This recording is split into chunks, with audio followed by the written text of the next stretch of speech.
Pero bueno, volviendo al encuentro que tenemos el día de hoy, pues bueno, lo que queremos hacer hoy es pues generar un breve diálogo, ¿no?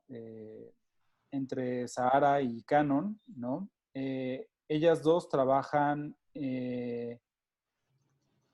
pues problemáticas que atravesamos todos, que atraviesa México, que es la desaparición forzada. Eh, y pues bueno, no hay mucho más que decir, ¿no? Cómo indagar, cómo desde la fotografía y desde la imagen podemos indagar en esto, ¿no? En estos problemas sistémicos que atravesamos todos nosotros, ¿no? Entonces, pues, bienvenidas a Sahara y Canon. No sé Muchas gracias. por dónde quieran empezar. Pues yo tengo aquí un par de preguntitas para como dar el pistoletazo de salida a esta charla, y es hablar de un punto que tienen ambas fotógrafas en común, que bueno, es el tema que un poco mencionaba Checo hace un momento. Y bueno, partir desde que ambas han trabajado con este colectivo en su mayoría madres de personas, de personas perdón, desaparecidas, que son las rastreadoras del Fuerte, de Sinaloa, preguntarles cómo ha sido un poco trabajar las dos desde un punto de vista como un poco visualmente diferente con este colectivo. ¿Cómo fue? ¿Cómo ha sido el trabajo? Yo comencé hace 3 años más o menos que las empecé a contactar, pero no solamente contacté a las rastreadoras, contacté a otros colectivos y a personas que han sufrido no solo desaparición forzada, sino desaparición por parte de particulares. La desaparición forzada es cuando el Estado desaparece una persona, militares, policías, y los particulares, pues eso es grupos armados, personas que se dedican al narco. Entonces he contactado a varios grupos, entre esos fueron las rastreadoras, y coincidió que fui a dar un taller ahí en Los Mochis por parte de, justo era parte del proyecto que estaba trabajando del FONCA, del Sistema Nacional de Creadores. Entonces fui a dar un taller y ahí es cuando las pude contactar. Y un primer contacto que yo tuve con Mirna Nereida, que es esta mujer que fundó el grupo de las rastreadoras ahí en el Fuerte, fue proponerle darle un taller de lo que yo vengo haciendo, es comparto parte de lo que sé para que ellas puedan elaborar un dije, la joyería que yo estoy haciendo también como parte de mis proyectos, un dije de fotografía de su familiar desaparecido. Y en ese momento no salí a búsqueda con ellas, pero estuve acompañándolas durante toda mi estancia ahí en las oficinas, ahí en el Fuerte. Y trabajando con ellas, enseñándoles sobre todo técnicas y escuchando sus historias, que era lo que me interesaba en un principio. Bien, bien. ¿Y tú, Sara, cómo fue? En mi caso, yo venía trabajando sobre la cuestión de la desaparición forzada, no solo en México. Entonces venía acercándome a los grupos forenses, entonces al equipo forense argentino y colombiano y de Guatemala. También estuve con el grupo de mujeres de Atacama en Chile, y por ahí empecé a colaborar con el equipo forense mexicano, y de ahí contacté también con el grupo por Facebook y las fui a conocer, digamos, más o menos también hace 3 años. Y empecé a ir seguido, yendo, pues sí, intentando encontrar un formato narrativo. Entonces estuve en rastreos con ellas, estuve en búsquedas, intentando entender qué es lo que se juega ahí y cómo es el acto de ir a buscar, ¿no? O decidir ir a buscar a sus desaparecidos. Entonces ahí conectamos por primera vez, y después he estado yendo estos 3 últimos años de manera muy continua. hasta que encontramos o pensamos juntas en hacer un libro. Y en eso estoy. Ok, ok. Y bueno, ¿cómo fue pasar, digamos, todas esas problemáticas, todos estos temas que van surgiendo cuando entran en contacto con este colectivo? ¿Cómo es bajar eso a imágenes? ¿Cómo fue de repente decir, ok, vamos a narrar un poco, intentar narrar un poco esta historia a través de un imaginario un poco más visual? ¿Cómo fue eso? Yo estuve, yo decidí quedarme en la Ciudad de México y de ahí armar una radiografía y un mapeo de lo que estaba sucediendo en toda la República. Y a partir de un grupo de aquí de la Ciudad de México, de enlaces nacionales, que el grupo se llama Familiares María Herrera, en búsqueda María Herrera, pude contactar y conocer otros colectivos, de los cuales me permitieron durante 1 año o 2 años aproximadamente acompañarlos sin hacer ningún tipo de trabajo ni de registro, sino simplemente para entender qué es lo que estaba sucediendo en el país. Es una realidad muy compleja y muy dolorosa. Entonces necesitaba entender qué sucedía en distintos estados del país para justamente yo poder narrar visualmente y no solamente narrar, me interesaba crear obra, piezas que pudieran hablar de la desaparición y entender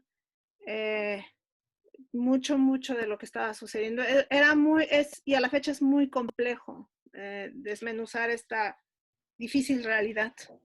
Entonces, no solamente fueron las rastreadoras, fueron grupos del Estado de México, en Guerrero, acompañé a búsqueda en la 4ª Brigada y en la 5ª Brigada, grupos del Estado de México, grupos de Veracruz.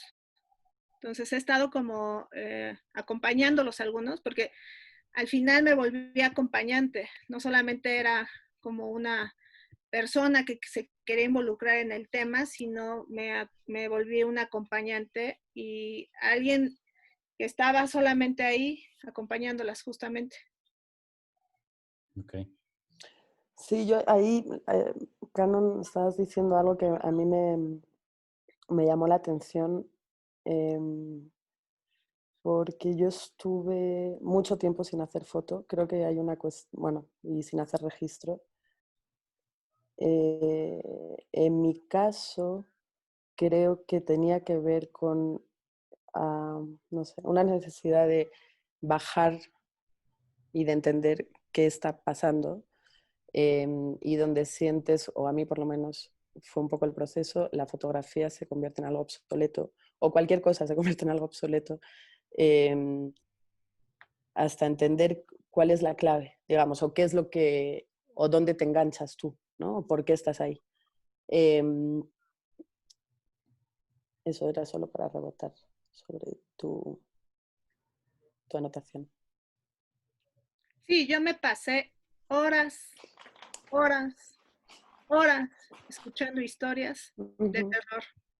Ahí conocí el verdadero terror y el verdadero dolor.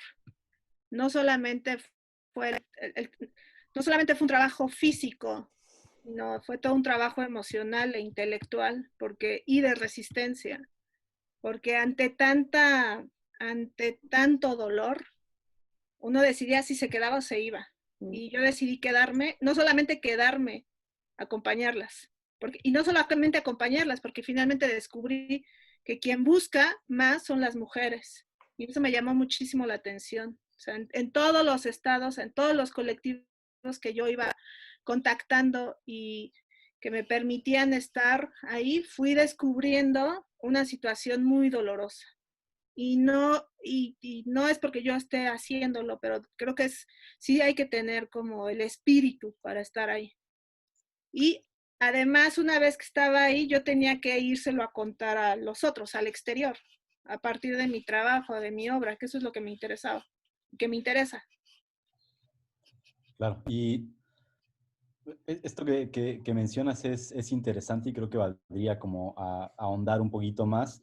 ¿Por qué o cuál crees tú que sea la razón por la que es algo que hacen mayoritariamente las mujeres, esta cuestión de buscar a sus desaparecidos? Bueno, yo solo hago un añadido ahí. No solo los grupos civiles, sino también los equipos forenses especializados en desaparición forzada son mayoritariamente mujeres. También. Es impresionante. ¿Y por qué, o sea, por qué creen que suceda de esa manera? Porque socialmente nos han enseñado a cuidar. Uh-huh. O sea, Al eso, yo creo, no, o sea, para mí hay todavía muchas cuestiones abiertas en eso. No consigo llegar a una conclusión total y me acuerdo que se lo pregunté al equipo forense colombiano, sí. de diciendo, ¿qué onda con esto de que sea tan aplastantemente un territorio de mujeres, esta búsqueda, ¿no? Y ellas con mucho humor me decían, bueno, porque nosotras nos dedicamos a reconstruir, hablando del género. No sé si es así o no es así, digo solo como lanzadas de reflexión. Por otro lado, también, según las zonas, pero hay zonas donde mayoritariamente los desaparecidos son hombres, también.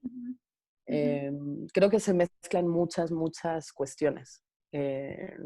Y por zonas, si tú ubicas la República Mexicana, el caso del norte los desintegran. Está el caso del Pozolero en Tijuana, en Coahuila, en Torreón, ¿no? Tamaulipas, literalmente se habla de campos de exterminio, donde las personas las desaparecen, las queman, y va bajando un poco. En el caso de Veracruz, Poza Rica, donde están los pozos petroleros, ahí que de repente los abandonan, ahí el grupos organizados del crimen los toman y los vuelven hornos para desintegrar personas. Y todavía más abajo, en el estado de Guerrero, es cuando encuentras osamentas físicamente. Entonces, tienes que ir entendiendo cómo opera también el crimen y también cómo socialmente las mujeres son las que yo creo que de alguna manera resisten más el dolor y la búsqueda. Y he conocido casos donde los hombres no solamente no buscan, sino se desaparecen. se desentienden, ¿no? Sí, como que también se crea, yo lo que sí sentí, no solo con las rastreadoras, hablando por ejemplo de las mujeres en Chile y demás, que también se junta cuando tienes un desaparecido en tus familiares, de alguna manera te excluyen socialmente. Entonces esos grupos se vuelven a hacer como una familia, otra estructura sí, de acompañamiento emocional y de reconocimiento en el dolor. Y efectivamente inclusive esposos de estas mujeres que se excluyen totalmente de la cuestión. Entonces, justo lo que dice Karen, no es que no vayan a rastreo, además, es que no intervienen. Y después hay problemas también intrafamiliares porque algunas mujeres deciden ser parte de un grupo de ellas y no lo entienden o no lo aceptan o no, pues no están de acuerdo. Ya. Órale. Qué interesante.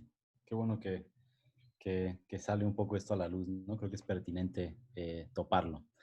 Aquí están saliendo unas cuantas preguntas, si me permiten hacerles una.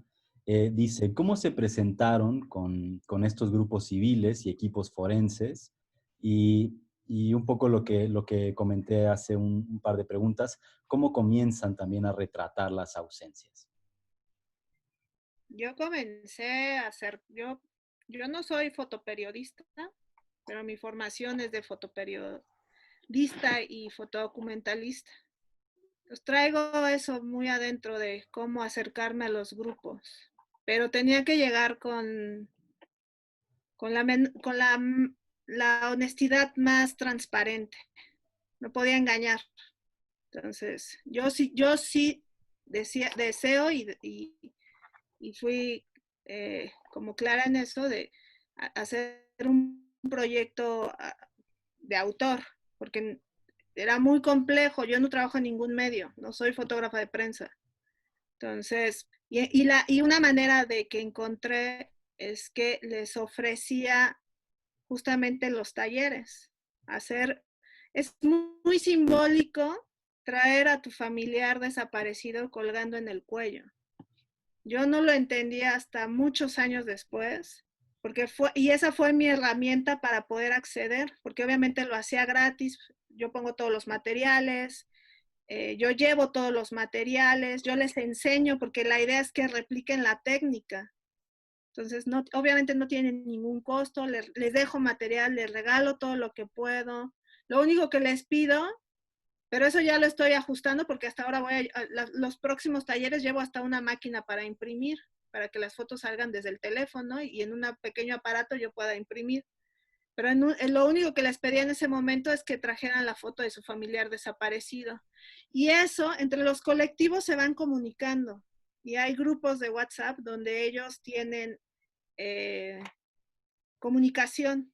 Entonces, obviamente desde el centro que yo empecé, cuando ya iba a algunos estados, ya la información se había circulado. O sea, se escuchaba a alguien que por ahí estaba enseñando a hacer dijes.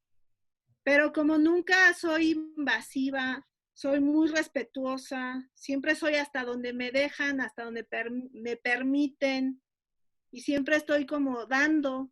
Y Oye, a veces, Canon, sí. ¿te puedo hacer una pregunta? Porque a mí me pasó, y es una reflexión también ahí abierta, muchas veces cuando hemos estado como compartiendo justo las fotos de sus desaparecidos, eh, yo viniendo de la imagen y demás, y yo he visto tu trabajo con ellas y la emoción que eso conlleva y la necesidad de que esté, ¿no? Pero a la vez a mí me parte el alma la calidad de las imágenes que tienen, en Sí, general. sí. Es una, bueno, esto se sale un poco de tu pregunta, Sebas, pero es como, Ese es otro proyecto. sí, un nivel de calidad de imagen No, inexistente hay algunas que solamente tienen una foto y de muy mala calidad. y de muy mala calidad, Solo una, hiperpixelizada, solo una. y es muy tremendo. Quiero decir, a mí no sé qué hacer con eso porque es como, wow, esta es la imagen que queda Es de que en esta persona realidad que se llevaron. ese es otro proyecto de reconstruir la Sí, memoria. totalmente. Este es otro proyecto Ujú. con toda la tecnología, porque yo sí lo he pensado, de reconstruir la memoria. Y um, es un poco de lo que están haciendo en España, un investigador que acabo de ver una entrevista de cómo, cómo las familias contaban con muy poca imagen en la época De la con guerra Franco, civil. de la guerra civil, y las imágenes cómo las llevaban a los estudios fotográficos para que construyeran estos cuerpos y estas imágenes que no existen. Y yo conozco muchos casos, ¿no? Ahorita, donde personas han perdido las imágenes porque esta imagen digital se ha perdido, donde solamente tienen una foto, donde no está de muy mala calidad. Entonces, en realidad ese es otro Sí, proyecto. de algo que quedó de un intercambio de WhatsApp o lo que sea. Es decir, es una cosa muy... Eso es para reconstruir estos personajes, porque se necesita reconstruir la memoria. Los dijes justamente son esos, reconstruir la memoria y Claro. regresarles algo de lo que necesitan traer. Ujú. Entonces, esa fue la manera que yo encontré y que al final se me hizo maravillosa, porque era el eslabón más claro. Yo quería estar ahí, yo les ofrecía esto, ellas lo aceptaban con mucho gusto, cariño. No solamente eso, yo les dejaba y les enseñaba para que ellas replicaran la técnica y le pudieran seguir enseñando y pudieran tener, no sé, más dijes. Esa fue una manera de las que yo encontré acceder a Sí, estos grupos, pero hice más cosas. claro, hay una cosa que yo hice que funcionó, hablando de esta cuestión de la falta de imagen, em, retomando la propuesta de Gabriel Orge, que es esta cuestión de proyectar. Mm. Y entonces ahí retomas, bueno, consigues una calidad de imagen de alguna manera porque está proyectado, porque es en la oscuridad, porque, ¿no? Entonces como que le da otra dimensión que hace que funcione. Quiero decir, aparte le da un volumen, digamos, a la proyección. Y eso también funcionó, pero sí fue un tema, toda esta cuestión de la falta Sí. de imagen. Ajá. Y finalmente, en un futuro, va a ser la falta de memoria. Sí, totalmente. Y hay que, o sea, En el caso del tema de los desaparecidos y una demanda que yo encontré en todas las personas que yo me acerqué, es visibilizar los casos. O sea, y esa es una consigna que yo traigo siempre. A donde yo me paro, yo hablo de lo que está pasando y específicamente, obviamente, de estos grupos. Entonces, porque conozco los datos, las estadísticas y todo, sé cómo están operando, pero sí es siempre visibilizar, no solamente los casos, obviamente los nombres, cómo desaparecieron, dónde desaparecieron, quién se los llevó, quién está involucrado. Del 80% de los casos de desaparición es cuando ellos dicen que el Estado hace una doble desaparición, porque no hay cifras claras, no hay estadísticas, no los buscan, ¿no? Los archivan, los guardan los mandan a la fosa común, no hay registro. Entre fiscalías estatales de estado a estado no hay comunicación. No hay comunicación. O sea, no solamente es el horror de haberlo perdido, sino después viene el horror de ponerte a buscar y darte cuenta que estás justamente luchando hasta contra el mismo Estado. Totalmente. Bien, pues me parece bien interesante la reflexión que hacía Canon sobre la importancia de llevar a alguien aquí en el cuello, me parece entrañable. También esto que mencionan de que al tener una sola imagen, que es una imagen que además es poco, digamos, no tiene una calidad, digamos, excelente, como que también se vuelve ya una cuestión de la fragilidad de la memoria también, ¿no? Porque si ese celular se te cae, si de repente se te inunda la casa y se pierde un poco la foto física, como que de repente esa memoria se vuelve como súper frágil, ¿no? O sea, como que es súper fácil de desaparecerse, ¿no? Sí, de hecho, bueno, eso lo que contabas como anécdota, digamos, que se te pierda el teléfono, se te rompa, es una de las razones por las que pues, hay muchas mamás que solo les queda una imagen de donde no se sabe cómo sobrevivió y no hay más fotos que eso. También supongo que porque en algún momento se perdió la cosa de imprimir, ¿no? Claro. Hay un momento donde ibas con el rollo y no sé si es mejor o no, ¿eh? Pero digamos que la materialidad era diferente. Sí, sí, sí. Y ahora pues también estamos en esa cuestión del teléfono y bueno, no sé, lo hace más frágil. Ok. Antes de continuar con las preguntas que están saliendo aquí en el chat, mencionaron ahorita algo, creo que fue Canon, sobre visibilizar los casos, ¿no? Y un poco me gustaría preguntarles algo que imagino que varias personas aquí quieren preguntar. ¿Ha supuesto algún riesgo en su seguridad? O sea, sé que para los colectivos es inherente, la pregunta es obviamente sí, pero para ustedes que han estado, digamos, eh, metiéndose en estos caminos sinuosos, ¿ha peligrado de repente su seguridad? ¿Se han sentido intimidadas de alguna manera? No, no, no en un 100%, pero cuando vas acompañando en búsqueda, en algunos colectivos llevan policías que las van custodiando. Y, por ejemplo, yo en el estado de Guerrero he estado en lugares o sea, que sí me da miedo, ¿no? Pero como vamos en caravana y vamos en bola, o sea, en realidad tienes que tener toda una estrategia de seguridad. Claro. O sea, yo insisto, yo no soy fotoperiodista ni periodista, pero me baso en algunas herramientas. Cuando salgo, no lo hacía, ahorita lo estoy haciendo. Cuando salgo a estos lugares, en primera no voy sola y en segunda estoy en comunicación con alguien para avisarle dónde estoy, dónde está mi ubicación y qué está pasando. Sí, te vas reportando. Digo, por ejemplo, artículo 19 en ese sentido Ajá. tiene ahí como sus Protocolo. estrategias, sus protocolos de seguridad Uh-huh. que para cualquier persona que esté trabajando temas, sí, Sensibles. sensibles, por decirlo de alguna manera, Peligrosos. te los aconsejan. Y digo, son protocolos, entre comillas, bastante sencillos. Ya.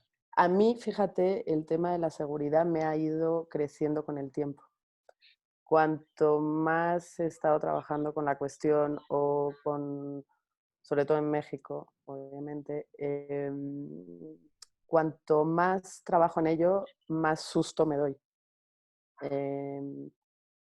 Que supongo que es porque vas tomando conciencia, en realidad, de la complejidad de todo esto y que no es una línea recta, que no es una cosa sencilla, que no es blanco y negro, y que tú no tienes el manejo de eso, ni tú ni nadie, en realidad. Entonces, se ha ido acrecentando con el tiempo, realmente. O sea, te has ido haciendo como más consciente entre más profundizas en las historias, en los casos, con las Sí, quiero decir, cuando más conoces el contexto de cada uno y de cada historia pues creo que lo que decía Canon también, ¿no? Es decir, hay un punto de cómo hacer frente a esto a nivel emocional que obviamente te afecta y te toma en lugares, no sé, yo lo hablaba con alguna compañera justo de Artículo 19 que también trabaja sobre temas muy fuertes y hay una cuestión de manejar los miedos que a veces pues te superan o miedo o inquietud o estar pensando en eso todo el tiempo o tener una especie de cortina difícil de manejar a veces. Al final esto es un trabajo integral, o sea, no solamente es con los colectivos. En mi caso yo contacté a defensores de derechos humanos, periodistas, a mí y sobre todo amigas que trabajan el tema de desaparecidos, fotógrafas, periodistas que escriben sobre el tema de desaparecidos. Tomé talleres, cursos sobre derechos humanos, cursos sobre protocolos de búsqueda, cursos para entender también la cuestión de información del caso de los temas de desaparecidos.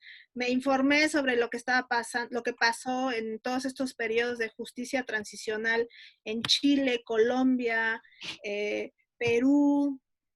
O sea, estuve investigando, o sea, es un trabajo muy intenso, no nada más es como me voy acercando al colectivo o al grupo o a la persona, sino es entender, es todo un trabajo en equipo y al final te das cuenta que no estás sola, que tus mismos intereses, ¿no? Sí, después yo descubrí que a mí me habían hablado, y estuve una vez, y la verdad que estuvo bien, un círculo de pues muchas mujeres que trabajan estos temas, no solo desde la foto o demás, sino periodistas, defensoras de derechos humanos. Sí, sí, sí. Y son espacios de repente de acompañamiento. de acompañamiento, porque también es como con quién vas a hablar de esto, que es un además dolor de cabeza. Y además lo necesitas. O Sí. sea, lo necesitas y lo necesitas. Y, o sea, te tienes que acompañar, porque en realidad o sea, los madrazos son muy fuertes. O sea, yo he estado en reuniones que de repente salgo y digo, hasta aquí ya no puedo. O sea, de lo que escuchas, solo de lo que escuchas, ya olvídate de lo que ves. Ya. Bueno, retomando unas preguntas que están saliendo aquí en el chat, Nelly nos pregunta, ¿qué diferencia una imagen de otra cuando el común denominador es la desaparición? Y esto un poco pensándolo desde dos puntos de vista visuales como distintos que cada uno de ustedes aborda, ¿no? Yo tengo piezas, o sea, tuve que entender y separar la producción que yo estaba haciendo. Como lo comenté anteriormente, hay piezas donde hago visibles a las personas que han desaparecido y le pido a las familias que me dejen usar esas imágenes. Y hay piezas donde gente común y corriente las desaparezco. Hago visible la desaparición y evidente la desaparición. Y hay otras piezas donde evoco, donde a partir de mis reflexiones personales evoco, en el caso, por ejemplo, de las búsquedas de las personas que buscan fosas clandestinas. Entonces, trato como es un rompecabezas muy complejo, pero trato como de ir armando las piezas. Entonces, en realidad es hacer visible lo que está sucediendo en el país, pero con mucho respeto, con mucho cuidado y sobre todo, yo trabajo temas de violencia. Entonces, todas las imágenes que he estado haciendo tienen que ver con que sean muy sugerentes, que el espectador no se asuste, porque realmente se asusta cuando yo le voy y le cuento o escribo o hablo de lo que está pasando. Pues trato de cuidar mucho eso. Vale. ¿Y tú, Sara? Sí, en mi caso, yo venía de trabajar más bien un tema de paisajes y de paisajes topográficos y de correspondencias entre restos óseos y territorios donde se habían encontrado esos restos, digamos, haciendo un diálogo visual. Eso por un lado, y por otro lado, pues en ese trabajo más digamos, más directo con ellas, en particular con las rastradoras del fuerte, según he estado oyendo, pues no sé, surgió un poco la necesidad de encontrar un formato colaborativo, eh, y justo, pues eso, de por un lado yo seguir con esas construcciones de paisajes y topografías, y por otro lado dar una forma más colaborativa a, a esta búsqueda, y por ahí surgió la propuesta de hacer un libro de recetas, que es lo que está por salir. Entonces hicimos un proyecto que se llama Recetario para la Memoria, donde pues mi trabajo a nivel fotográfico realmente fue hacer fotos de platillos, ¿no? Lo que pasa que conlleva toda la historia atrás de a quién le gustaba ese platillo, quién era, etc. Entonces ahí encontramos la manera de cada mujer de contar cómo se cocina, con la idea de poder cocinar esos platillos y poderlos otra vez ponerlos encima de la mesa, haciendo memoria y haciendo presente. Y eso, sí, contesté. Sí. Es que yo me acuerdo que hace unos años, un par de años, algo así, me mostraste como los inicios de ese proyecto de los restos óseos con el diálogo que se generaba con la topografía y los mapas y todo esto, y de repente ver que desembocó en un recetario, me volaste el cerebro, ¿no? Fue como, órale, ¿cómo llegó a esa Es reflexión, que ¿no? creo que ahí justo hay como son dos capítulos, ¿no? No es el resultado de una O sea, cosa u no, otra. Creo no que, uno a otro, ¿no? ajá, son más bien como dos caminos en paralelo que conllevan cosas diferentes.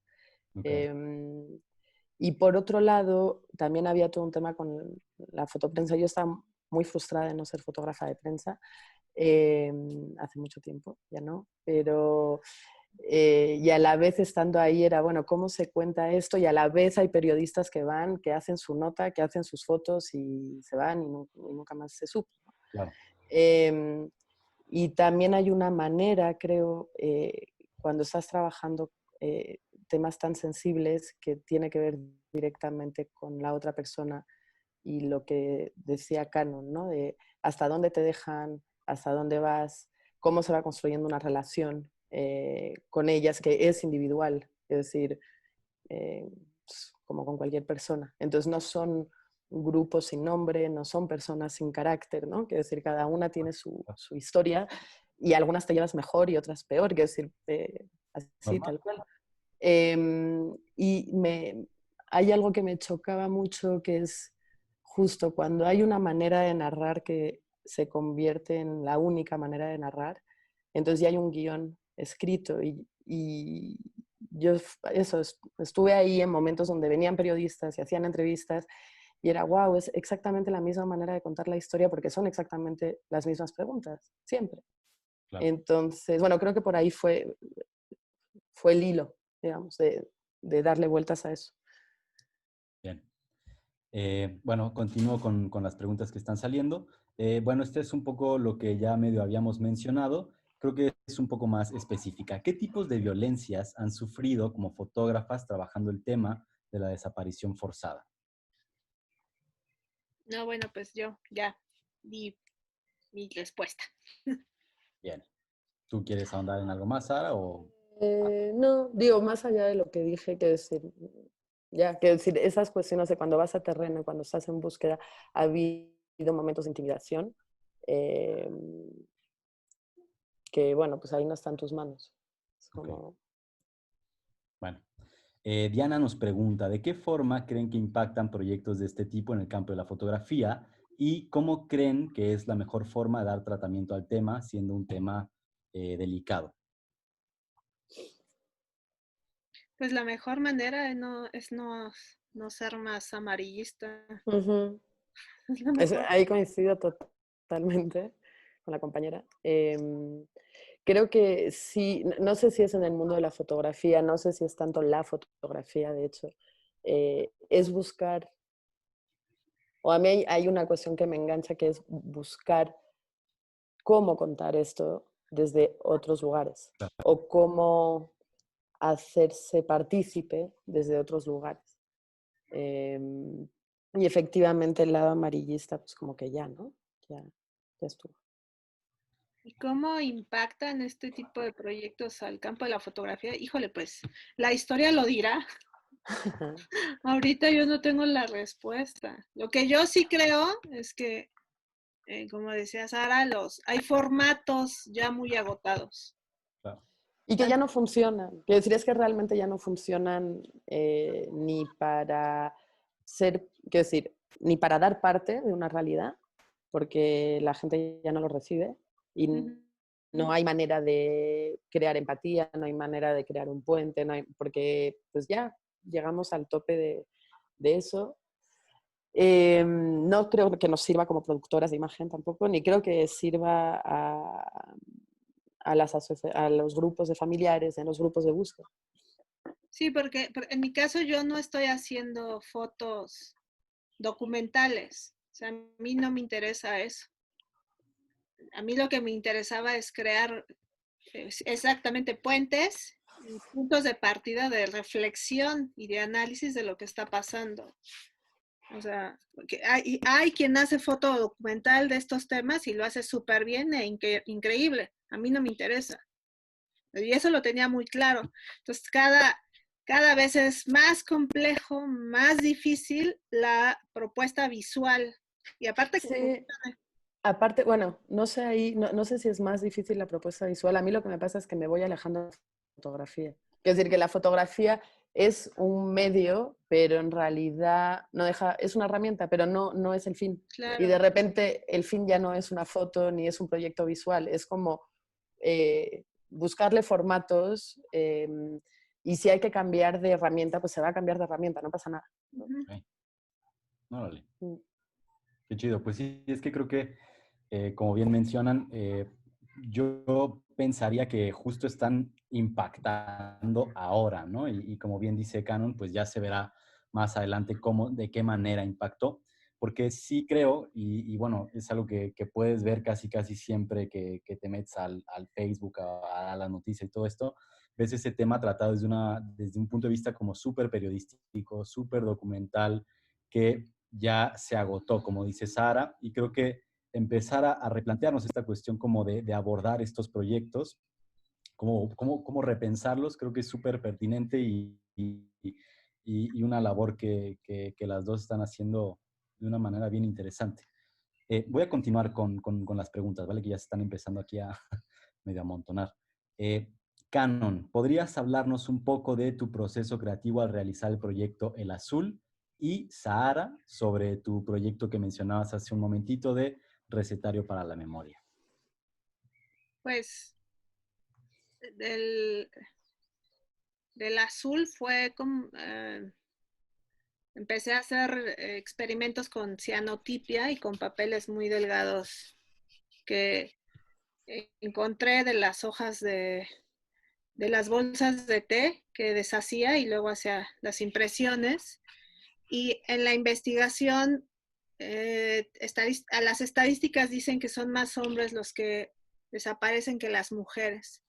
Entonces decidí trabajar sobre el tema de los hombres, porque creo que el tema de las mujeres vienen insertos otra información que en ese momento no estaba trabajando con eso y ya era o sea, si hay un punto en donde es mucha información y ya no puedo procesarla.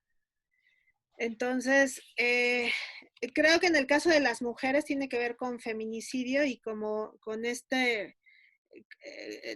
idea de que aparece el cuerpo, pero es como una advertencia de esto es lo que te puede suceder a ti. Y en el caso de los hombres, va como la idea de desintegrar a este sujeto, ¿no? La cabeza de la familia, porque justamente cuando el hombre desaparece es que se empiezan a deshacer, a desintegrar la familia. Y el trabajo del azul fue yo le puse el nombre del azul, porque obviamente en muchos de los casos de desaparición tiene que ver el crimen organizado y se dice que los usan como esclavos o halcones y los llevan como a estos campos donde los ponen a trabajar en condiciones terribles. Y el acompañamiento que yo hice para de búsqueda, ya lo hice en el estado de Guerrero, en una brigada que tuve oportunidad de ir. Y no solamente eso, las conversaciones que había tenido antes con algunos rastreadores y buscadores, empecé a ver que se volvían forenses, conocen toda la estructura ósea, los huesos, la forma. En el caso de la brigada, me enseñaron a leer la tierra, eso creo que nunca lo voy a olvidar, cómo leer la tierra donde posiblemente pueda haber restos, cómo meter el pico, o sea, fue toda una experiencia de justamente buscar fosas y eso yo lo quería como trasladar en una pieza. Yo no quería, era muy difícil porque a partir de que empecé a investigar, empecé también a darme cuenta que circulaba mucha información y había muchas imágenes que de repente circulaban en los grupos de WhatsApp. Esas imágenes lo que yo hago es que las bajo y las guardo y las almaceno, porque también me interesa armar un archivo visual del terror y de este terror de lo que está sucediendo. Es decir, hay imágenes que tomo y hay imágenes que no tomo. Y en el caso del azul, algunas imágenes son de ellos, otras son de libros de anatomía antiguos, otras son imágenes de hombres, porque me interesaba justamente hablar no solo de los hombres, sino de la fragilidad de los hombres. Y otra más son creo que ya son todas. Y se llama El Azul por el líder fundador del cartel de Sinaloa, Javier Esparragosa, me parece que se llama, que lo apodan El Azul. Y el azul es una técnica antigua de fotografía donde, o sea, hacer el uso de la técnica me ayudó como para reforzar el discurso visual de lo que yo quería hacer. Y en realidad es una pieza, tú la ves y es una pieza muy bonita, pero en el trasfondo justamente hablo de la experiencia y del trabajo de los buscadores de fosas clandestinas y de algunos lugares que tuve oportunidad de visitar también, que es en el caso de la ciudad de Allende, en Coahuila, donde se habla en el 2001 que desaparecieron casi 300 personas que fueron quemadas en el penal de Piedras Negras. Entonces, hay imágenes donde yo las hice, hay imágenes donde accedo por medio de los archivos de WhatsApp, hay imágenes que son de los libros de anatomía. En el caso de los huesos, es bien interesante cómo los rastreadores o rastreadoras se vuelven todos unos enciclopedias de cómo o sea, saben identificar qué es un hueso de animal y qué es un hueso humano. Saben Sí, las medidas. o cuando el terreno se ha movido o no, o hace cuánto que se ha movido. O sea, saben una de información y esa es la reflexión que yo quería hacer en esta pieza del azul, que bueno, esa es la propuesta. Órale. Bueno, para los que y las que no conozcan ese trabajo de Canon, lo pueden ver en su página web. Es un trabajo súper, súper interesante. Y bueno, qué bueno que nos aclara ciertas cositas Canon.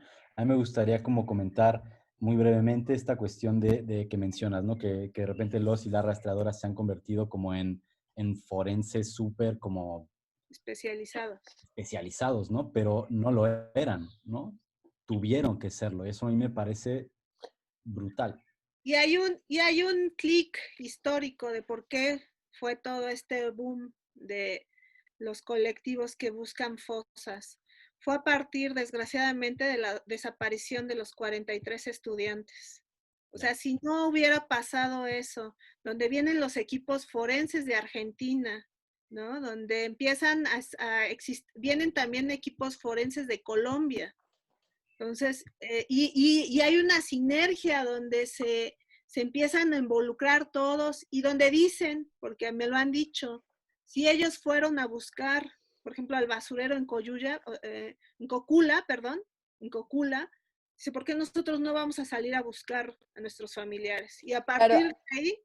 ahí hay una cosa bien fuerte que es las redes de resistencia civil, que igual no son tan visibles, pero cuando empiezas a meterte acá, lo que decía Canon, es decir, hay grupos de WhatsApp de diferentes grupos de rastreo, pero lo mismo pasa con los forenses. ¿sí? Entonces, los mexicanos se van a formar en Guatemala, pero los guatemaltecos se han formado con los argentinos. Pero entonces ahí de repente hay otras redes de conocimiento compartido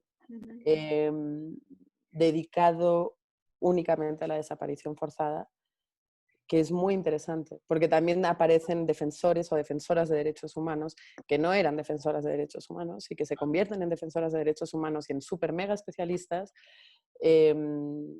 porque se metieron en esa lucha. Y no solo eso, se ponen a estudiar los derechos, se ponen a estudiar el código, se ponen a estudiar la ley de desaparición, ¿no? Que ahorita está, que no nadie le hace caso ni la ejecuta, pero se ponen a estudiar la ley, o sea, y entonces van con el MP y lo cuestionan, o sea, son unos defensores, la verdad yo los admiro muchísimo. Sí. O sea, ella, la parte como de dolor y de tristeza se convierte en coraje de lucha. Sí, claro. Cómo cambia la vida, ¿no? De repente. Sí, se convierte en rabia, quiero decir, se convierte en acción. Eso es muy fuerte. Digo, si vemos un poquito hacia atrás de los grupos que se han ido armando en Latinoamérica, ¿no? De sur a norte, pues hay varios ejemplos de personas y mujeres que se han convertido en referencia en ese sentido, como las madres de Plaza de Mayo, pero no solo ellas. Claro. Bueno, un poco volviendo un poquito a la pregunta, Sahara, ¿tú querrías, ya lo mencionaste un poquito hace un momento, pero querrías hablar un poco del proceso creativo de Recetario? Pues creo que en realidad justo ese formato se quería encontrar la manera de poder hacer un proyecto coautoral. Entonces, y encontrar un formato que se adecuara a eso. Y cuando he estado yendo y quedándome por allá, siempre me he quedado en casa de alguna de las mujeres del colectivo. Entonces he estado mucho en las casas y en el compartir esa cosa del cotidiano entre rastreo, ir a la oficina ¿no? Y la otra vida también que existe y está. Y como os comentaba al inicio, pues dejé durante bastante tiempo de producir imágenes porque no sabía cómo enfocar esto. Pero yo supongo que sí le estaba dando vueltas. Y en diciembre del 2018, cuando toma AMLO, que estaba ahí haciendo unas proyecciones con ellas, apoyando en otra cosa, pues ahí lo hablamos y les propuse y les pareció bien y entonces ahí iniciamos el proceso que realmente, si bien al final lo he coordinado, digamos que el trabajo fotográfico en sí ha sido mucho más, no sé. Compartido. La foto no, pero digo, era para ilustrar una receta, ¿no? Entonces también había un juego de decir, quiero que sea un libro de recetas y que se pueda usar como libro de recetas. Vale. Entonces, ahí está. Hay una página web que hemos armado para el proyecto que se llama Recetario para la Memoria y pásenle. Si quieren, alguien lo puede poner aquí en el link mientras seguimos, en el chat, perdón, mientras seguimos conversando. Dulce nos pregunta, les pregunta más bien, ¿cuál es su motivación para comenzar un proyecto a partir de este tema? Pues yo, como les comenté, he trabajado con temas de violencia y hace como 5 años empecé a escuchar más, mucho más, que estaban desapareciendo personas y no entendía por qué.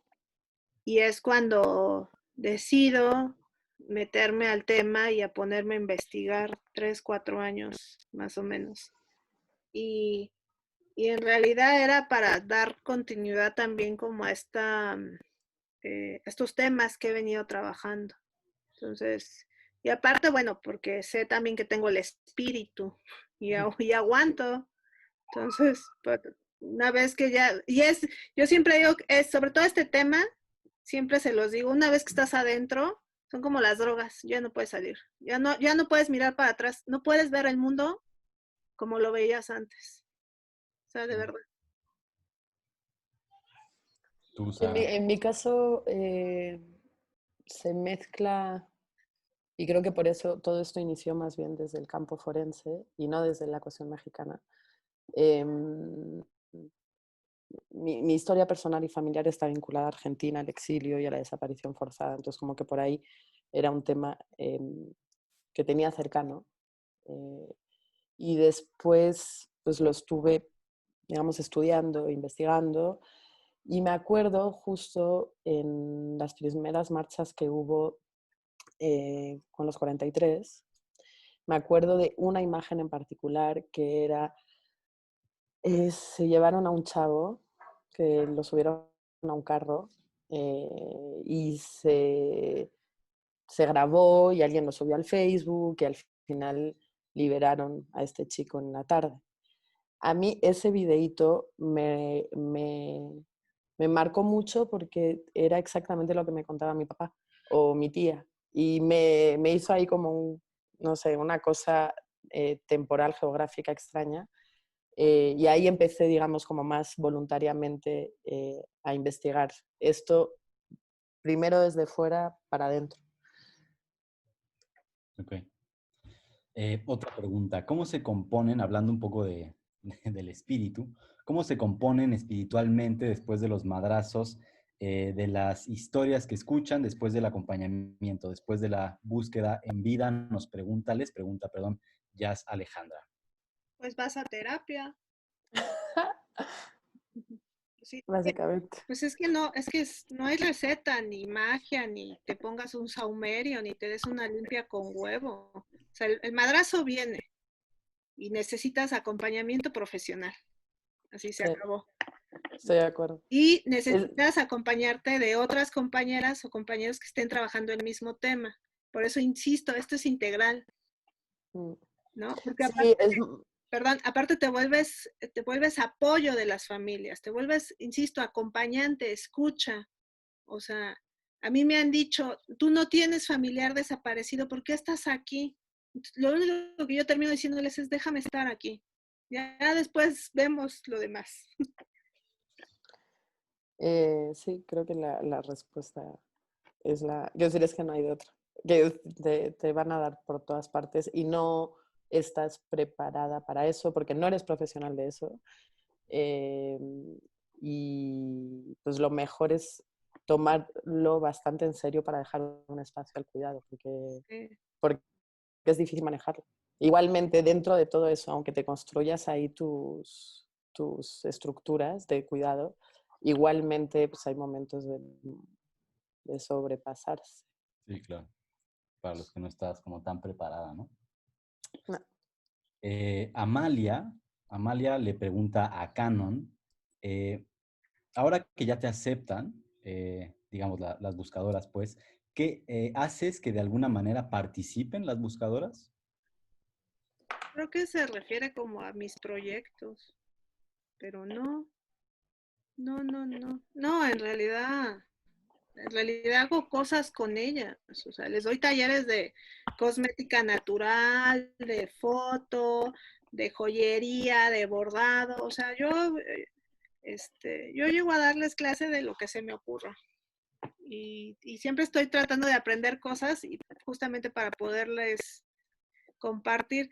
Les he dado talleres de aromaterapia, de todo lo que se me ocurra justamente para, pues, hacerles la vida un poquitito más ligera. Otra pregunta dice, ¿qué se puede decir desde lo autoral de la desaparición y cuál es la importancia de despegarse de lo documental? Que bueno, un poco lo veníamos platicando, no sé si quieren como retomarlo.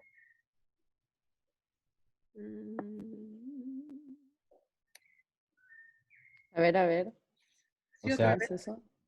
¿qué se puede decir desde lo autoral de la desaparición y cuál es la importancia de despegarse del documental? Estas nuevas maneras de Ok. tomar estos proyectos. Yo, bueno, no sé, porque tampoco me quiero meter aquí con los colegas que trabajan desde lo documental y que son brillantes y que, digo, no sé, Yael Martínez es un crack, ¿no? Y trabaja temas de violencia. Más bien, yo le entraría a la primera parte de la pregunta, que no es que se puede decir desde lo autoral, es que se puede decir desde la sociedad civil y qué se puede decir desde tu cotidiano y desde tus herramientas, que igual no son las mismas. Y en este caso estamos hablando en un gremio más fotográfico, pero podríamos irnos a otro. Yo sí pienso que esto nos incumbe a todos o todas. Sí. Y pues hay que encontrar las formas de ser partícipe de ello. Ahí vuelvo a esta cuestión de que puede ser fotográfico, ¿no? Es que al final tú decides si tu proyecto es un acto político, social. O sea, tú lo decides. Y desde el punto de vista autoral, es eso, es una postura política social que tienes personal, porque ni siquiera es con las víctimas. O sea, con las víctimas haces, haces acompañamiento, ayudas, apoyas, pero el proyecto es también otra parte de tu, yo lo llamo de tu activismo político, social, de tu ética, de tu personalidad. O sea, vaya, debes de terminar siendo un ser coherente, nada más, ¿no? O sea, fotos bonitas hay, y, ¿no? Y a la gente Sí, le o gusta. chocantes, ¿no? O es más bien hacer... O sea, a mí me encanta incomodar, me fascina, ¿no? Es una, o sea, yo he estado en lugares, en grupos, o sea, una de mis piezas se fue a París Foto, ¿no? Y la consigna era, hablen de la desaparición de lo que está. Yo no fui, ¿no? Pero le supliqué a la gente de la galería que por favor hablara sobre lo que está sucediendo en México. O sea, la gente está desapareciendo. O sea, se espantan por el coronavirus. O sea, hay 60,000 personas desaparecidas en los últimos 40 años. 40,000 personas desaparecidas en los últimos 10 años. 40,000. Y ahorita hay un grupo de madres que están en plantón en Palacio Nacional y pobres, nadie las pela. O sea, es el absurdo y la doble moral en la que vivimos aquí en México. O sea, Creo que es como no tener miedo, entre comillas. Es decir, creo que hay que tomar postura con las cosas en la vida. Digo, da igual dónde compras el pan y por qué lo compras ahí. Eso es desde cualquier lugar. Entonces, se me hace muy complejo no tener una postura cuando trabajas sobre estas temáticas y no posicionarte. yo insisto, donde voy, hablo. y les digo, y pasa, y se espantan. Ya, ya imagínate si les enseño unas imágenes bien fuertes y directas, pues no. Entonces, se lo disfrazas, ¿no? Pues como un tamalito, se lo envuelves bonito, ¿no? Así, se los das, ¿no? Haces caballos de Troya. Exacto. O sea, es decir, a ustedes como el fotoperiodismo, o más bien, el fotoperiodismo de alguna manera obliga a permanecer en una mirada neutral, ¿no? Es a lo que se refieren. Yo no creo que neutral, creo que, o por lo menos creo que es un lenguaje que no funciona porque ya se ha dado mucho. Es decir, hemos visto fotos terribles de Siria, hemos visto, es decir, no es que no haya. Bueno, X, ¿no? Creo que es muy difícil el impacto que ese tipo de narrativa tenía hace 40 años, que sí la tuvo, y muy bestia. Pero ahora mismo, por ejemplo, la foto, y creo que todo el mundo ve ese tipo de imagen, que es una mamá con su foto de desaparecido, Sí. creo que a nadie le llega. Quiero decir, es una tristeza absoluta que a nadie le llegue, pero no, ya está, ya fue. No. Ya se agotó visualmente. O sea, y como autor tienes las posibilidades de contar la historia, la misma historia, porque como insisto, esto tiene 40 años en México. La misma historia, pero de otra manera. Sí, aparte creo que no es solo que tienes la posibilidad, es que tienes la obligación de buscar las formas. Igual lo logras, igual no, pero es parte de tu chamba. Es decir, si esto no funciona, pues igual tendré que buscar otras cosas. Sí, claro. Checo, ¿quieres comentar algo más o me sigo? No. Ok. Adelante. Aquí, Canon, te están preguntando una cuestión como muy, un poco más hacia lo técnico. En el proyecto El Azul, ¿por qué se elige el papel de arroz y las hojas de té como un soporte? ¿Cuál es la razón detrás de eso? Ay, bueno, voy a hablar de la técnica, pero soy súper bizarra, guarra, silvestre, y nací en el campo y no me gusta hablar. Pero me encantan, justamente, me encanta lo mal acabado, lo mal terminado. Me choca la pulcritud de la fotografía actualmente. Me encantan las manchas, lo roto, y he estado experimentando justamente con eso y lo mal revelado. Y yo necesitaba hablar de un tema muy frágil, con un soporte muy frágil, que en este caso es papel japonés de este que se conoce como koso, y las hojas de té que son muy delgadas. Entonces cuando yo las iba juntando, se iban formando capas y se lograba ver como la transparencia de algo que había abajo. Entonces cada foto pues es pieza única con estos papeles viejos, derruidos, manchas. Me interesaba mucho que estas manchas de color azul se parecieran un poco, en mi imaginario es la idea, pero no sé si funcionó, tal vez sí, tal vez no, que parecieran manchas de sangre. Entonces, pero en color azul. Y aparte, estos químicos, se necesita ferricianuro de potasio y citrato férrico amoniacal. Entonces, investigando también la historia de estos químicos, resulta que se usaron para las cámaras de gases, ¿no? Para el exterminio en Alemania y en Austria y no sé dónde, ¿no? Entonces, y aparte químicamente, el químico tiene una cierta proporción de cianuro, entonces son altamente tóxicos, contaminantes en alguna etapa del proceso.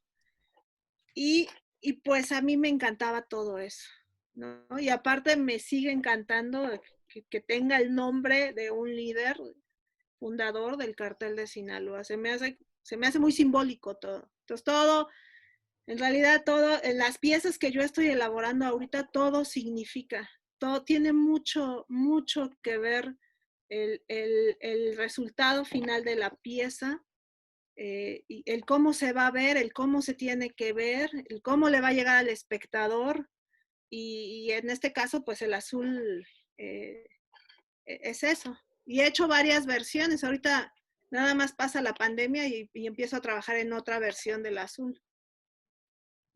Sí, a mí el azul es una cuestión ya muy personal, me parece muy redondo, ¿no? Ahora que nos empiezas a echar luz en estas cuestiones que yo desconocía, me parece súper, súper redondo.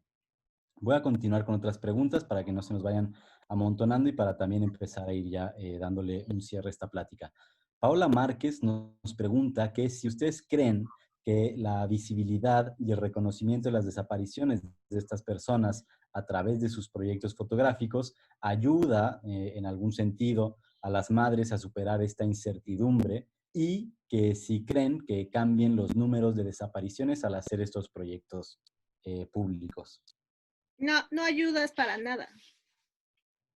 No, en realidad solo ayudas a que se conozca lo que está sucediendo en el país. La ayuda directamente con las víctimas va más allá de poderlos visibilizar. O sea, necesitarían aparecer en realidad. O sea, el día que yo ponga una foto, un proyecto mío de una foto de un desaparecido y aparezca, ahí sí puedo decir que hice algo. O sea, en realidad, insisto, hay que visibilizar lo que está sucediendo y hay que contar a las víctimas y sobre todo, algo muy importante en los proyectos, hay que darle voz a las víctimas. Lo que no hace el Estado, lo terminamos haciendo nosotros, pero nosotros no podemos, no somos institución, no somos ONG, no somos el centro de atención a víctimas, o sea, no, hacemos lo que podemos con lo que tenemos. Entonces, y es muy complicado porque estás hablando de muchas víctimas. Entonces, yo trabajo con personas cercanas, por ejemplo, aquí en la Ciudad de México, llegan a ser 5, 6, 8, que son las que mantengo contacto y estoy en ayuda constantemente. Más, cuando se hacen las brigadas, se llegan a juntar alrededor de 200 personas, 200 víctimas en una sola sesión, en una plenaria que luego En un solo espacio. O sea, de dónde yo voy a abarcar con 200 y luego más aparte mis traumas emocionales, o sea, me aviento de Correo Mayor 109 cuarto piso estudio, no puedo. Hacemos lo que podemos. Claro, sí creo que no, igual soy un pelín más positiva que Canon, en un sentido de que sí creo que es importante visibilizar, encontrar las 1000 formas de visibilizar y ojalá visibilizando eso hace que la gente le tenga menos respeto en el mal sentido, ¿no? Como esta cosa, esto no va conmigo, o esto no me incumbe, o esto, porque si solo están reclamando a sus desaparecidos los familiares, hay un problema. Es un problema social y es un problema de una sociedad. Entonces, ojalá, cuáles sean los proyectos, poco importa el formato, si eso hace que otra gente se acerque, pues sí son como piedrititas, ¿no? Obviamente no va a hacer aparecer a nadie, ojalá, pero eso no va a ocurrir. Y por otro lado, creo que sí es parte de dejar de estigmatizar, que a mí eso se me hace de una violencia tremenda y pasa mucho. Okay. Sí, De estigmatizar al desaparecido claro. y de estigmatizar a las que buscan. Y eso sí creo que se puede cambiar. Sí, Claro. porque está la idea de que seguro estaba metido en algo. Pues es lo mismo que en los años 70 en Argentina y en Chile. Algo habrá hecho. Ahora, a mí algo que me enseñó una persona que trabaja, que es parte del colectivo Familiares María Herrera, que es Juan Carlos Herrera, y que yo a todo mundo se lo digo, es de verdad que exista la posibilidad de que adoptes un desaparecido. O sea, es lo que dice Sara, es piedra por piedra lo que estamos haciendo, lo que yo creo que estoy haciendo. Hay un caso, perdón, Canon, en esta cosa justo hay un caso en Colombia, yo no sé si viste eso, hay un cementerio donde empezaron a aparecer, que está en el codo de un río, y empezaron a aparecer muchos cadáveres, y entonces el encargado del cementerio empezó a sacarlos del agua y a enterrarlos.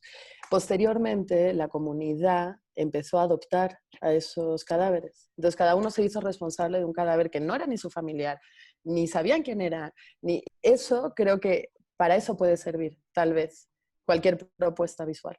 Sí, sí, o sea, en realidad yo creo que la chamba es que la gente abra un poquito los ojos. Nada más es como decirle, mira, está pasando esto. O sea, por favor, ve lo que está sucediendo. Y ya si uno puede decirle, comparte la información, o sea, el hecho de compartir las fichas de desaparecidos, créeme que ya es una gran ayuda. El hecho de, cuando yo digo adopta un desaparecido, el hecho de que de repente le puedas mandar el mensaje a una persona que está buscando su familiar, ya es una ayuda, ¿no? Pero al mismo tiempo hay que tener claro que de repente yo conozco casos que reciben extorsiones, ¿no? Porque les crean falsas expectativas, casos donde han perdido todo, que han dado todo, hasta la casa la han vendido por obtener información del desaparecido. Entonces, las estrategias de búsqueda, que también yo lo he aprendido con algunos colectivos, no tienen nada más que ver con dame información, sino hay, yo creo que el hecho de darle voz a las víctimas, y esto también viene como parte de los procesos de la justicia transicional, es que vamos a encontrar, hay que llevar un registro para saber cómo fueron las desapariciones, porque muchas veces no entendemos por qué están desapareciendo o cómo están desapareciendo o cómo es la metodología que el crimen usa para desaparecerlos, pero en realidad lo que se puede hacer es encontrar patrones de conducta para que no siga sucediendo esto. O sea, hay que encontrar la manera de pararlo. Y como dice Sara, no es nada más en las instituciones, el gobierno, los familiares, es como de todos. Esto es algo de la sociedad, de lo que está pasando a todos. O sea, muchos colectivos terminan diciendo, esto que me pasó a mí te puede pasar a ti. Se acabó. Ya con eso tú decides si ayudas o no ayudas, si aportas, si no aportas, o sea, ¿no? Y lo que hacen las víctimas cuando se vuelven defensores de derechos humanos es justamente ayudan a otras víctimas. O sea, ellos tienen la idea, y que se me hace increíble, es que lo que yo viví, tú no lo vivas. O sea, todo lo que a mí me pasó, donde las autoridades no me ayudaron, yo voy a hacer todo lo posible por ayudarte para que no te suceda lo que a mí me sucedió. Y eso es realmente súper inspirador. O sea, ese trabajo que hacen, que se convierten en verdaderos guerreros y guerreras, mis respetos. Sí, claro, yo creo que un poco retomando la pregunta de Paola, es que, o sea, si todos estos colectivos, colectivas, instituciones de derechos humanos, de denuncia, de prensa, les ha costado un mundo empezar a tener un impacto en estos números, en estas cuestiones, como que de repente pensar que algunos proyectos, ¿no? Más específicos van a tener un impacto un poco más fuerte, ¿no? Es algo como dice Canon, de todos y que es súper complejo y bastante jodido. Ok, últimas 3 preguntas, ¿vale? David nos pregunta, ¿cómo financian sus proyectos de acompañamiento? ¿Cuáles son las estrategias para resistir?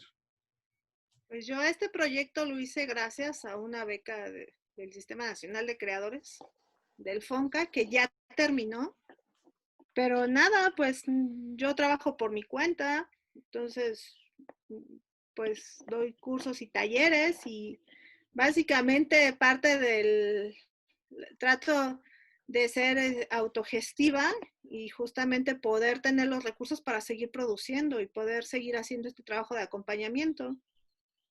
Y como yo tengo la teoría de que como es bueno lo que hago, realmente el universo me lo regresa. No siempre es dinero, pero me regresa algo. Sí, sí, yo ando en caminos de autofinanciación de siempre, con trabajos en paralelo de clases y otras cosas. Para el proyecto del libro en particular, sí conseguí aliados para los costos de impresión del libro y me acerqué al mundo gastronómico con esta intención de que sea un libro de cocina. Entonces, pues me acerqué a Enrique Olvera y a Eduardo García y a otro chef que le entraron y un apoyo de la embajada de Irlanda que tenían una convocatoria para proyectos de derechos humanos y con eso se consiguió los costos digamos, de impresión, materiales del libro. Ok, desde un punto de vista como muy autogestivo y pues rascándole de donde se nos permita, ¿no? Aquí hay otra pregunta que me la voy a saltar, pero se las voy a decir porque creo que ya la contestaron por un lado y pues para que el que la mandó no crea que me lo estoy saltando. No habría que buscar nuevas formas de contar esa historia para que les llegue a las personas. Creo que fue algo que ya platicamos. Sí, ¿Estamos de creo. acuerdo? Uh-huh. Bueno, y cerramos con esta pregunta de Eugenia que dice, hola, se percibe que tiene una intención de comunidad y solidaridad. La participación que ustedes tienen es muy interesante y que lo hagan a través de su fotografía externándolo a la comunidad es muy respetable. Las felicito por su trabajo, pero lo que me gustaría saber, ¿qué actitudes les gustaría que tomáramos las personas que las estamos viendo ahorita? ¿Qué consejos de participación cree que deberíamos de implementar en este problema social y político? Desde nuestras posibilidades, ¿no? La solidaridad, perdón, con estos grupos de personas y con la situación de los desaparecidos. ¿Sí se entendió? Ok. Sí, yo creo que ya lo conté un poco. Este simple gesto de adoptar a un desaparecido, y no es que vayas y lo ayudes y vayas y te presentes en su casa, sino en realidad estar como compartiendo información de las fichas de personas desaparecidas con los hashtags, sí metiendo un poco de presión. Sí, sí conozco también de algunos casos donde sí aparecen las personas, pero aparecen porque llevan muy poco tiempo que se ha hecho la denuncia de que están desaparecidas. También hay como tips básicos que se deben de conocer. Uno es cuando una persona desaparece, no tienen que pasar 72 horas para levantar la denuncia. Entonces eso es bien importante porque siempre hay que cuestionar al Ministerio Público o evidenciarlo cuando suceda eso. Y algo que me han enseñado las víctimas, que yo a todo mundo que puedo, y yo cada vez que puedo, y si nunca he estado en una situación de esas, pero sí trato como estar siempre como al súper tiro, es llevar una relatoría cuando uno levante una denuncia de cualquier tipo, con nombre, fecha, hora, y eso me lo han enseñado las víctimas, porque es una manera de denunciar a los servidores públicos cuando no están haciendo bien su trabajo. Entonces, se puede solicitar también, en el caso de la Ciudad de México, los videos de las cámaras del C5, o sea, en realidad hay que ser muy rápido cuando desaparece una persona, ¿no? O un menor, porque sí es cierto que las 72 horas son las más esenciales, entonces sí hay como que uno se queda paralizado. A mí de repente me escriben y los he tratado de canalizar porque me han dicho desapareció tal persona, entonces yo lo poco que sé, como lo que estoy ahorita externando, es lo que hay que hacer, porque realmente como sociedad también debemos de tener estrategias para parar esto y seguir presionando. Sí, yo creo que el punto de respondiendo a qué se puede hacer, que tampoco es que tenga una respuesta absoluta, pero creo que hay que hablar. Es decir, hay que hacerlo un tema de conversación. No es el tema más divertido, no es la cosa más alegre, pero volviendo a las cifras, es un delirio. Entonces hay que ponerlo encima de la mesa y pensar cada uno qué opina al respecto, porque desarrollar una mirada propia y un punto de vista propio y lo que pasa en Ciudad de México o lo que pasa en Veracruz o lo que pasa en Sinaloa no tienen las mismas características, son situaciones diferentes, los contextos cambian. Entonces creo que pues hay que trabajar en ese sentido a uno mismo y no tener pereza de echarle un rato. Sí, claro, no rehuirle al tema y sobre todo formular una opinión, ¿no? Una visión sobre las cosas. Bueno, ¿quieren que nos echemos un piloncito que salió ahorita? ¿Se las pregunto? ¿Se las echo? Sí. ¿Ves? Pregunta Mora, que si les pueden compartir a la bandita que nos está viendo y escuchando referencias de fotógrafas o periodistas que las inspiren a ustedes a narrar la desaparición forzada desde nuevos enfoques. Sara mencionaba hace un momentito a Yael Martínez, ¿no? Que es un buen ejemplo, no es tengan más bandita. Pues Bueno, Gabriel Orge. a mí me encanta mucho lo que está haciendo Mónica González, que es una fotógrafa mexicana que trabaja el tema documental y periodístico de los desaparecidos. Y la verdad está haciendo cosas increíbles. Okay. A mí me gustan mucho las propuestas, es decir, para mí está como Gabriel Orge, que ya es otra generación, ¿no? Pero se me hace interesante. Óscar Muñoz también tiene un trabajo increíble de plástico y visual Angela, y demás. esta artista brasileña, Angela Reno. Sí, increíble. Y en ese sentido, aunque no sobre desaparición forzada, no sé, el trabajo de Sonia Madrigal para mí también tiene esas cosas de que toca otras escrituras y que a mí me inspira, vamos. Es como, bueno, por ahí va. Por ahí le quiero echar ganas. Pues por aquí está la Sonia, así que le mandamos un abrazo y un saludo. Pues no sé si quieren cerrar con alguna reflexión, algún pensamiento. Ya todo se dijo, ¿no? Bueno, pues nada, agradecerles, Canon, agradecerte, Sara, a ambas por ser parte de estas charlas. Muchas gracias por la invitación. Yo estoy muy, muy, muy, muy emocionada y feliz de conocer a Canon, la verdad. Espero seguir la conversación fuera de esto, pero porque oigo hablar de esta mujer desde hace 3 años y ya, por fin no puse cara. Gracias, muchas gracias. Estoy muy contenta. Igualmente. Muchas gracias. Muchas gracias por la invitación y pues ahí están nuestros sitios web, entonces si pueden echarle una mirada a nuestro trabajo y por favor compartan información de personas desaparecidas. Es muy importante. Sí. Eso, nada, agradecerles, háganles caso a estas dos chicas fantásticas. Un abrazo a todos los que están presentes y han seguido todas las charlas de estos dominguitos. Y pues nada, que tengan un buen domingo, una buena tarde y pues creo que eso sería todo. Gracias. Gracias. Gracias.